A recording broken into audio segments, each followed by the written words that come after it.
Servus Leute, herzlich willkommen auf unserem YouTube-Kanal. Heute mal mit einem anderen Video. Ja, wir machen heute mal eine Review und zwar dreht sich darum um den allseits bekannten Wristball. Der geht ja zurzeit richtig rum im Internet und wir haben uns den mal zuschicken lassen. Erstmal noch herzlichen Dank an die Firma AS Sport, die uns den einfach so zugeschickt hat. Ja, hätten wir nicht gedacht, aber jetzt haben wir das Ding da und jetzt schauen wir uns das mal zusammen an, was der so kann und was er nicht kann, wie gut er ist, wie er verarbeitet ist. Bleibt einfach dran.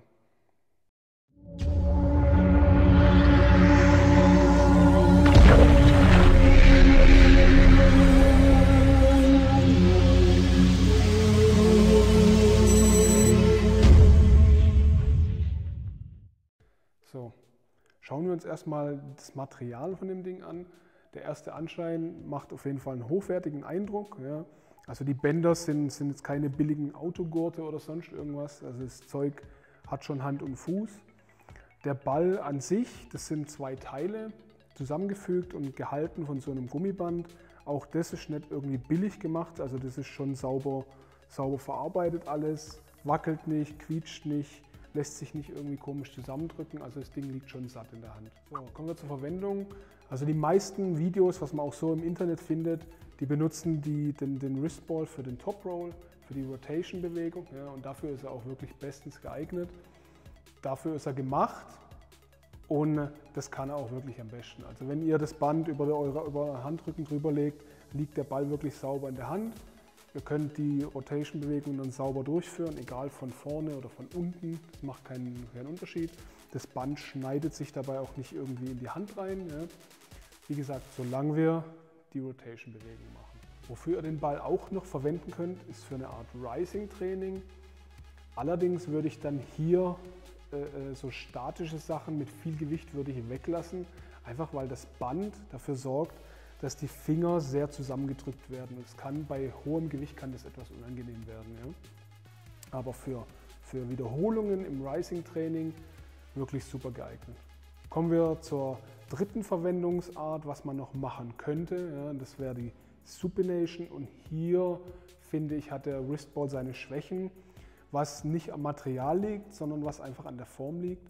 Wenn ich eine Supination-Bewegung sauber machen will, dann brauche ich einfach ein bisschen mehr in der Hand. Es kann natürlich auch sein, weil ich jetzt den kleinen hier habe, ja, da gibt es noch eine größere Variante. Allerdings glaube ich auch, dass der größere Ball das nicht besser könnte. Es liegt einfach daran, wenn ich jetzt hier eine Supination-Bewegung ausführe, dreht sich einfach der Ball mit. Ich habe nicht so viel Kontrolle, wie wenn ich ihn jetzt in der Pronation-Bewegung benutze. Das wäre so der einzige Kritikpunkt, den ich an den Wristball hätte. Ich denke nicht, dass er für den Top Roll schlechter geeignet wäre, wenn die Form so ein bisschen länglich wäre. Aber man könnte gleichzeitig auch noch Supination mit trainieren und ich denke, für das Rising-Training würde die längliche Form auch einige Belastung von den Fingern wegnehmen. So, kommen wir kurz zum Fazit. Also wie gesagt, ich bin eigentlich nicht jemand, der viel auf Trainingsgeräte zurückgreift. So, ich bin immer noch der Meinung, Tischtraining ist das Beste. Aber gerade für den Top Roll und für die Rotation ist der Wristball wirklich so mit das Beste, was ich jetzt so in die Hand gekriegt habe. Ja.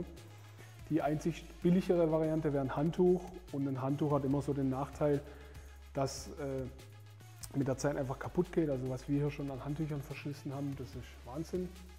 Und der Wristball hält wacker durch, auch bei höherem Gewicht. Und von dem her ist das auf jeden Fall so sein Haupteinsatzzweck. Ja. Für die anderen Sachen, was wir gerade so durchgenommen haben, kann man ihn auch verwenden, aber da kommt es immer auf das Gewicht an, was hier einfach so dann daran hängt. Ja. Ansonsten, wer es braucht, kann sich das Ding auf jeden Fall kaufen. Also ihr macht damit auf jeden Fall kein Geld kaputt. Ja. Aber ja, wie gesagt, probiert es aus. Von mir aus habt ihr auf jeden Fall ein Go. So, abschließend noch zu sagen, auf jeden Fall nochmal Danke an die Firma AS Sport für den Wristball. Die haben uns den einfach zugeschickt, das war wirklich sehr nett. Und natürlich auch nochmal Danke an das Filmteam von Waze.de, die jetzt die Review ermöglicht haben. Das war auch nicht selbstverständlich. Nochmal Danke an die zwei, sehr nett.